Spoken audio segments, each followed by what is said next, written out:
दोस्तों अब question number हम 4 कर रहे हैं क्लास 12 का। हम आपको दोबारा याद दिलाते हैं।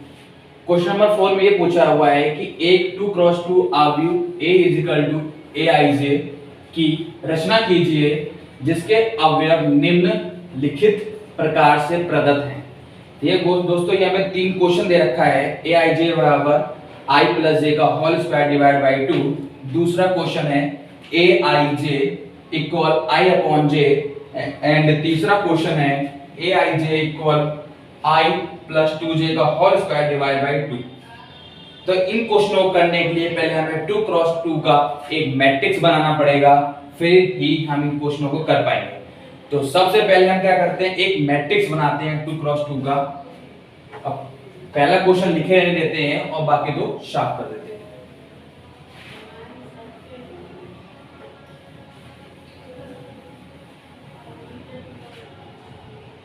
अब यहां पर हम 2x2 का एक मैट्रिक्स बना लेते हैं, उसको नाम हम दे देते हैं A। ठीक, यहां पर मान लेते हैं हम A11 A12 A21 A22। जब हमारे पास मैट्रिक्स नहीं दिया हुआ है तो हमें 2x2 का जब भी मैट्रिक्स बनाएंगे 3x3 का 4x4 का तो ऐसे ही बना के दोस्तों इन सवालों को करेंगे। ये चीज आप ध्यान रखिएगा। तो चलिए पहला क्वेश्चन करते हैं। अब पहले क्वेश्चन करने के लिए हम क्या उठाएंगे, A11 करेंगे। A11 आपको फिर से याद दिला दूं, पहला वाला जो होता है वो रो होता है, दूसरा वाला जो होता है वो कॉलम होता है। मतलब I के जगह पर पहला वाला रखा जाएगा, J के जगह पे दूसरा वाला रखा जाएगा और फिर देन सॉल्व कर दिया जाएगा। तो करते हैं 1 + 1 का whole square divide by 2। Solve करते हैं 2 और 2 का स्क्वायर 4 डिवाइड बाई 2, आंसर 2। ठीक, अब दूसरा उठाते हैं A12। ठीक, A12 I की जगह पर 1, J की जगह पर 2, देन का होल स्क्वायर डिवाइड बाई 2। 2 और 1 3 का स्क्वायर 9/2।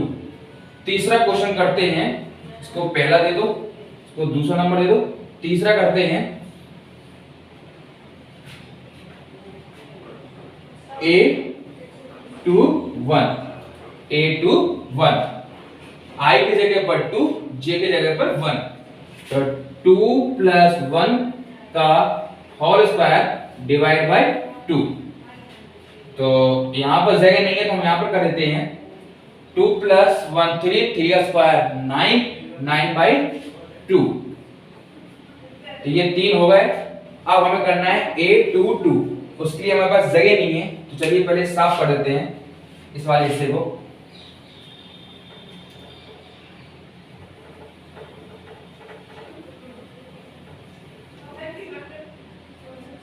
अब चौथा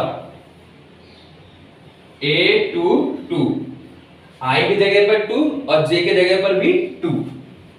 तो 2 + 2 का होल स्क्वायर डिवाइड बाई 2। 2 4 का स्क्वायर 16 डिवाइड बाई 2 बराबर कितना आ गया 8। अब मैं आपको एक और तरीका बताता हूं अच्छे से। अगर जिस तरीके से अब मैं आपको बताऊंगा तो आंसर आप चाहें तो ऐसे लिख सकते हैं चार आंसरों को, या फिर आप चाहें तो एक मैट्रिक्स के रूप में भी इन आंसरों को लिख सकते हैं। मेरे हिसाब से वो वाले जो मैं तरीका बताने जा रहा हूं, अगर उस तरीके से आप करते हैं तो एक टीचर पे एक अलग ही इफेक्ट पड़ेगा। चलिए बताता हूं मैं आपको, मैं कैसे बताना चाह रहा हूं आपको। तो पहले हम इसको करेंगे रफ।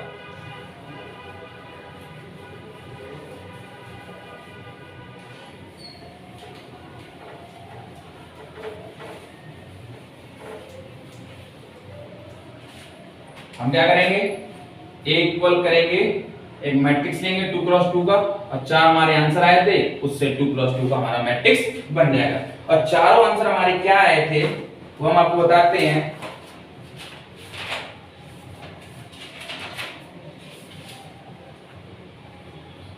एक आया था हमारा 2, दूसरा आया था हमारा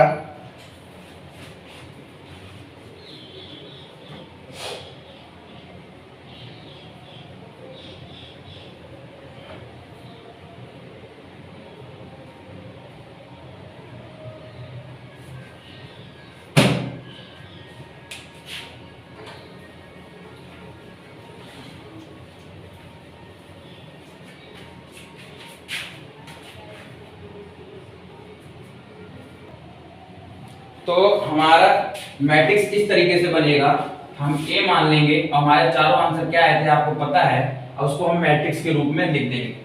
पहला आंसर आया था हमारा 2, दूसरा आंसर आया था हमारा 9/2, और तीसरा आंसर भी हमारा 9/2 आया था, और चौथा आंसर हमारा 8 आया था। अगर आप ऐसे लिख दोगे तो टीचर के ऊपर कुछ एक अलग ही इफेक्ट पड़ेगा। बाकी आप जैसे मैंने आपको बताया, अगर आप वहां तक भी छोड़ देते हो नंबर तो पूरे मिलेंगे, लेकिन इसका लिखने का जो तरीका है ये बेस्ट है, बाकी आप लोगों की मर्जी। चलिए अब क्वेश्चन नंबर 2 उठाते हैं, इसको साफ करते हैं और क्वेश्चन नंबर 2 उठाते हैं।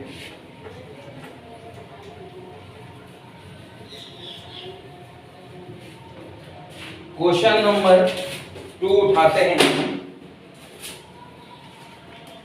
क्वेश्चन नंबर 2 इसमें कह रहा है दोस्तों कि अब सब में मैट्रिक्स वही लेना है 2x2 का, बना लेते हैं हम यहां पर दोबारा A11 A12 A21 A22 2x2। दूसरा क्वेश्चन इसमें दिया हुआ है, क्वेश्चन 4 का दूसरा क्वेश्चन इसमें दिया है Aij डिवाइड बाय I/j। तो चलिए इसे सॉल्व करते हैं। अब यहां पर हम रखेंगे A11, पहला वाला I दूसरा वाला j, तो 1 में 1 पे डिवाइड दोगे तो 1 आंसर आएगा, ये पहला हो गया। दूसरा हम लेंगे A12 तो 1/2 हो जाएगा ये। तीसरा लेंगे हम A21 तो ये आएगा 2 डिवाइड बाय 1 बराबर 2। चौथा उठाते हैं हम A22, तो ये 2 में 2 का डिवाइड दोगे तो आपको पता है आंसर आएगा 1। तब इसको भी मैट्रिक्स के रूप में लिख देते हैं। चलिए तो ऊपर वाले को करेंगे हम साफ, यहां पर एक हम मैट्रिक्स लेंगे और उसको नाम देंगे A। यहां पर हमने ये मैट्रिक्स बनाया और इसमें आंसर लिखेंगे। पहला है 1, दूसरा है 1/2, तीसरा है 2 और चौथा है 1। तो ये हमारा मैट्रिक्स दूसरे वाले का बन गया। अब चलिए तीसरा क्वेश्चन उठाते हैं जो इसमें कह रहा है, अब इसका तीसरा सेक्शन है कि ये बोल रहा है Aij इक्वल I+2j का होल स्क्वायर डिवाइड बाय 2। तो चलिए इस क्वेश्चन को सॉल्व करने के लिए भी हमें 2x2 का मैट्रिक्स बनाना पड़ेगा, जैसे कि हम आपको बता चुके हैं बाकी दो सेक्शन में। तो इस तीसरे सेक्शन को करने के लिए भी हमें बनाना ही पड़ेगा। तो ये इसको मान लेते हैं हम A, यहाँ पर A11 A12 A21 A22, ये हमारा 2